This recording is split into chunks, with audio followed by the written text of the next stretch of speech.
recognizing someone who has gone above and beyond in championing values that here in Canada that we hold dear. You, the audience, are the embodiment of these values. Amongst us here in this room today are representatives from different denominations, different religions. I even hear we have a few Maple Leafs fans with us. But we're here together, coming together peacefully as Canadians, sharing the belief that everyone should have the freedom to pursue their own beliefs. Il peut parfois ressembler banal de parler des droits de la personne et de la liberté en ces termes, et j'admets que ces mots peuvent seulement être employés de manière abstracte ou à tort à la traverse. Toutefois, pour un trop grand nombre de gens dans le monde, ces notions renvoient à des réalités très concrètes. Et pour les défendre, il faut faire preuve de courage, à la fois en gestes et en paroles. C'est pourquoi aujourd'hui, j'ai l'immense honneur de présenter le prix John Diefenbaker pour la défense des droits de la personne et de la liberté. Ce prix récompense ceux qui ont fait preuve d'un courage et d'un esprit d'initiative exceptionnel, afin de défendre les libertés et les droits de la personne au Canada et partout dans le monde, tout particulièrement dans les circonstances difficiles. All of those of you who know about Canada, about our modern history, will know, and I dare say even a few of you have even met, but would know that John Diefenbaker was Canada's 13th Prime Minister. He's someone who I have long admired, particularly as a young person. I represent a constituency in the nation's capital in Ottawa, and I can recall at the tender age of 10 years old, my grandmother traipsing our family down to Parliament Hill in Ottawa for the late Prime Minister's wake. And my grandmother at the time, in her late 70s, did not require a cane, but she brought one anyway. So our family could go very slowly to pay our respects to the former Prime Minister.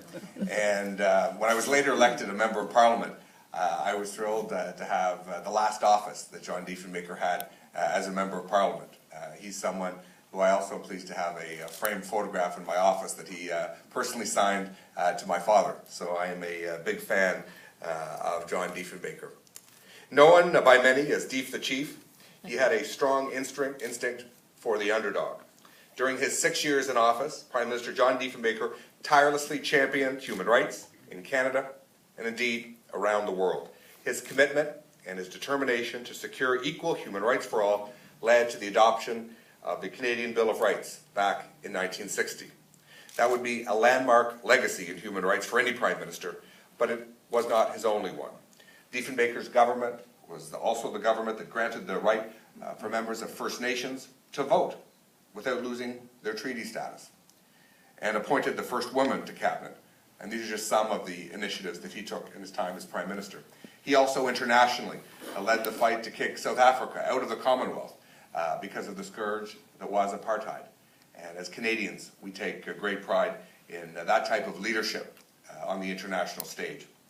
Although we can argue about different approaches, it's fair to say that the principles he upheld have remained a key part of Canada's foreign policy since the time that Diefenbaker served in office.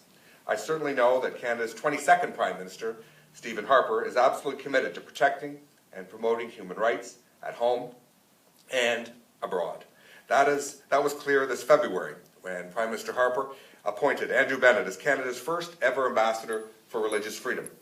The creation of the Office of Religious Freedom, located within the Department of Foreign Affairs, was a response to an increasing target of religious communities in different parts of the world. The trend is marked not only by increasing social hostilities, but also by increasing government restrictions on religious communities. And if you look around the world, if you look at those societies which are prosperous, those societies that are genuinely free, freedom of religion is present in just about every single one of them. It's because when you have genuine freedom of religion, pluralism, so many of the other freedoms just tend to take care of themselves. Human rights, freedom, democracy, and the rule of law, these are all core Canadian values. and this government is very proud to uphold these values and to celebrate them in Canada and indeed around the world. As an honorary Canadian citizen, Aung San Suu Kyi in Burma once said, "Please use your freedom to promote ours." And I had the great privilege to meet with Aung San Suu Kyi in Burma some 5 weeks before she was elected to Parliament. And what an exciting transformation we're seeing undergoing in her home country. It is our duty to defend the rights of the afflicted and to give voice to the voiceless.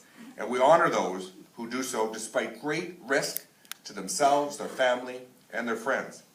And the recipient of today's award has displayed really extraordinary courage and commitment to the cause of freedom of religion and human rights.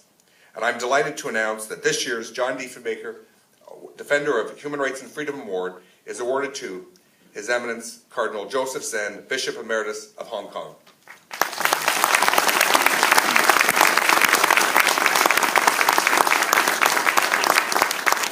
This award is awarded for his unwavering commitment to human rights, to democracy, and to religious freedom.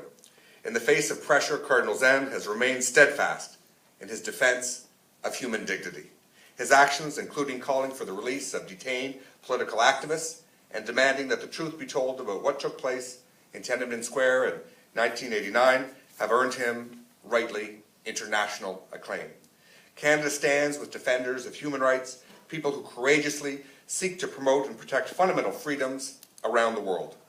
In China, Christians who worship outside government-approved boundaries are driven underground, and their leaders can be arrested and detained. Uyghur Muslims, Tibetan Buddhists, and Falun Gong practitioners face enormous challenges far too often. Canada's ambassador to China recently had the opportunity to visit Tibet and to raise concern directly with officials, as did the Governor General and I on our recent visit to China. And our government has consistently called for an end to the prosecution and persecution of people who want to fundamentally practice their freedom of religion and belief. At the United Nations, we've called on China to implement measures to address the gender imbalance in its population. And we've called for safeguards to ensure policies relating to the family are based on consent. We have frank and respectful discussions with other governments, including with the government of China, but we do not shy away from raising the issues because some may find them discomforting. That is certainly more than true for our honoree Cardinal Zen. He has defended the universality of human rights and fundamental freedoms, both in Hong Kong and throughout China. He has been vigilant and outspoken against violations of religious freedom and has criticized the unilateral ordinations of Catholic bishops by government officials. In Hong Kong, Cardinal Zen has been and remains a tireless advocate for the respect and promotion of human rights, a promoter of good governance, and a beacon for Hong Kong's democratic development and march towards universal suffrage. Such exemplary engagement has earned him the reputation as, and I quote, the new conscience of Hong Kong. He represents the best traits of humanity, and the Government of Canada, and more importantly, the Canadian people, are proud to stand with him for what he represents. So please join me in congratulating this year's recipient, His Eminence Cardinal Joseph Zen. Cardinal, please.